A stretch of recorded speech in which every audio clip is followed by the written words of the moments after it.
Today we had Microsoft release something that has certainly caused a lot of conversation online, as it's like their big marketing campaign and new slogan going into the holidays, but also going into the end of this generation, it seems, because we've heard from Microsoft themselves that they are working on a next generation platform. And when I saw these advertisements pop up and then pushing out a press release and something on Xbox Wire, it started to really come together for me to where I kind of think we may have a bit of a window into what their plans are for this really big technological leap. And I'm very curious to see how the market and some of the people out there respond to this one, but we'll go over that here today. So if you guys enjoy the video, hit that like button, subscribe if you're new. So I did start to put this into Newswave for tomorrow, but I realized that it ended up being a bigger topic than I originally expected, because there's quite a bit to get into here. So this is over on Xbox Wire, news.xbox.com.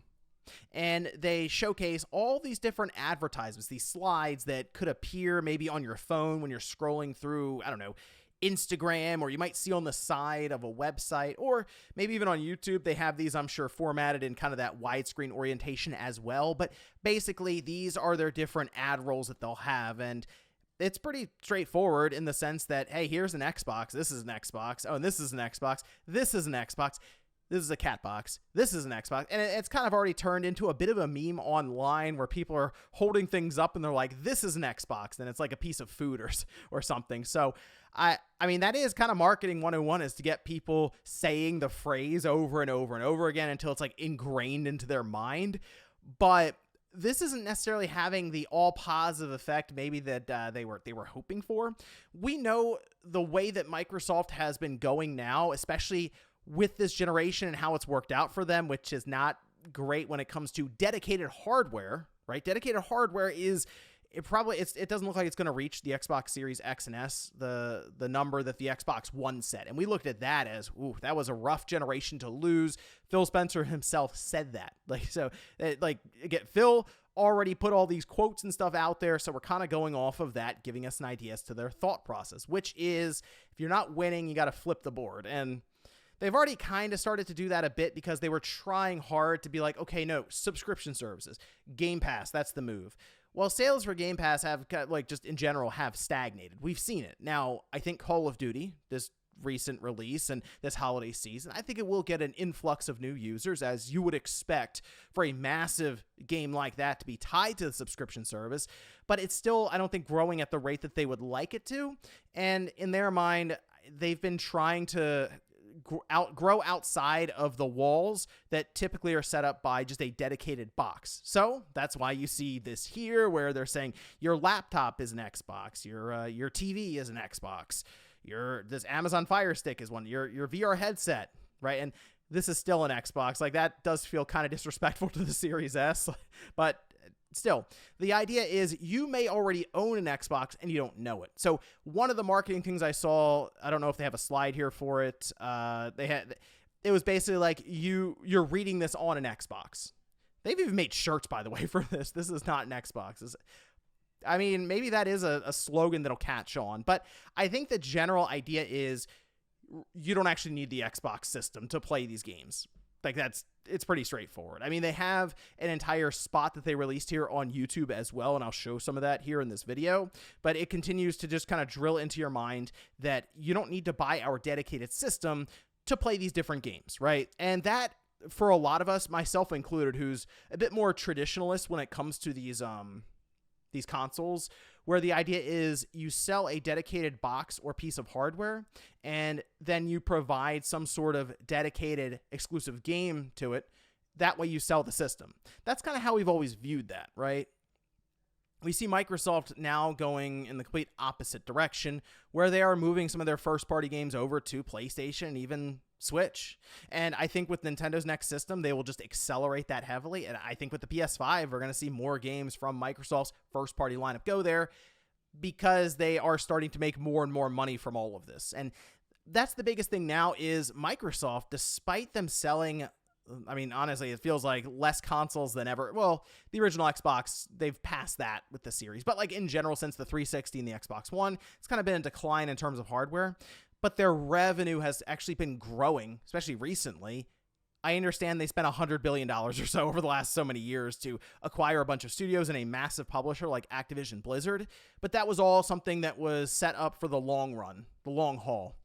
I think that's what we're seeing here as well. And as I mentioned, we have had Sarah Bond talk about this a few times now, that they are shooting for their next generation to be this massive technological leap, the biggest one we've ever seen.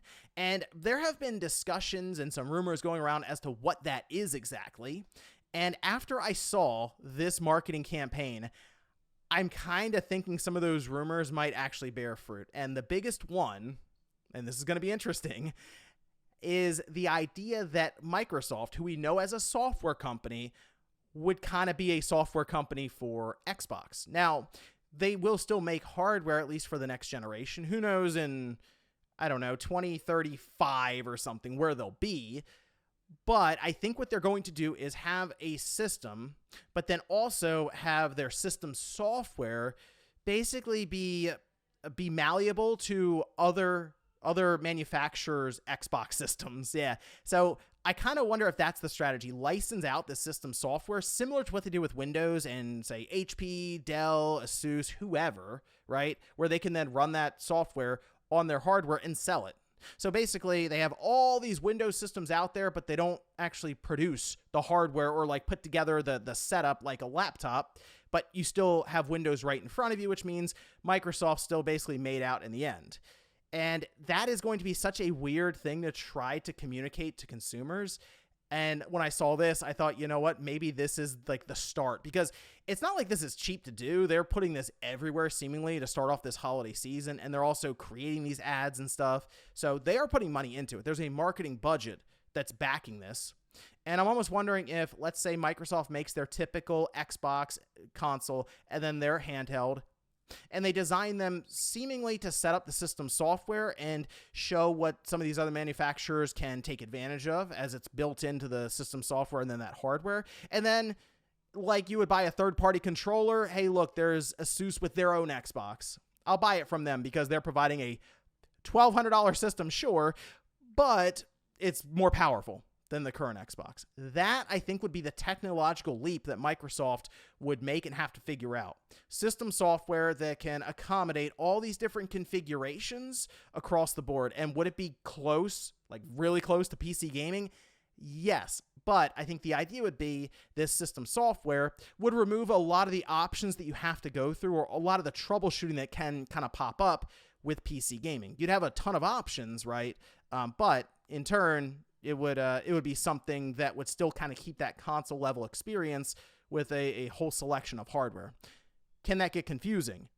Yes, and I think that's the biggest drawback. And the thing that's kind of tripping me up is, if they went that route, would they be able to effectively communicate it to consumers? Because Microsoft's marketing hasn't been great, and I don't know if it would all of a sudden become great with this idea.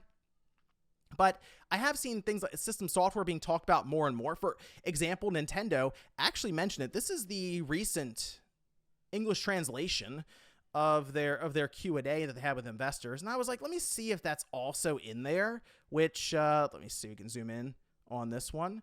And they do mention here, this was a question about development. Remember, that's the biggest thing right now behind the scenes that there's a struggle with for everyone, is that development of these games takes longer and costs more money. And even after all of that, dumping hundreds of millions of dollars into it, you still run into all these bugs and issues. And like, there's so many problems that keep getting introduced with these games as they get more and more complex in the development process. So Nintendo themselves even mentioned it here when asked about making their systems extremely unique even now, with how developers are having a harder time with that process. And they say in the recent years, not only are the hardware and software important, but the system software responsible for running both is growing in importance as well, making hardware development a collaborative effort involving the three groups of developers. So when I saw that, I said, wow, even Nintendo's bringing up system software. And I'm thinking about that with Microsoft. That might be the trend they try to set, is not necessarily next generation hardware, which is what we are always thinking about. Okay, the graphics get better, that things will load faster. Sure, maybe there'll be extra features with the controller.